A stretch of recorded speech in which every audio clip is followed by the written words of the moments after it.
Chittagong RAB ৭-এর উদ্যোগে জলদস্যুদের সাথে মতবিনিময় সভা অনুষ্ঠিত হয়েছে। সভায় তাদের বর্তমান জীবনযাপন ও নানান সমস্যা নিয়ে আলোচনা হয়। নগরীর বাঁশখালী উপজেলা পরিষদ হলরুমে র্যাব ৭-এর উদ্যোগে এ সভা অনুষ্ঠিত হয়। সভায় উপস্থিত ছিলেন র্যাব অধিনায়ক লেফটেন্যান্ট কর্নেল মোহাম্মদ হাফিজুর রহমান সহ সংশ্লিষ্টরা।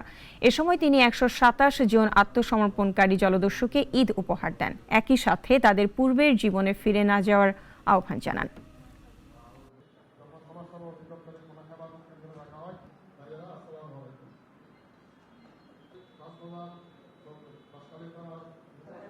যে কোনো অপরাধী আপনি আত্মসমর্পণ করে সৎপথে চলে আসতে চাইলে অবশ্যই আপনাকে স্বাগতম জানানো হচ্ছে, এবং আপনারা যারা আছেন আপনারা বাকিদেরকে এই বিষয়টাতে উদ্বুদ্ধ করবেন।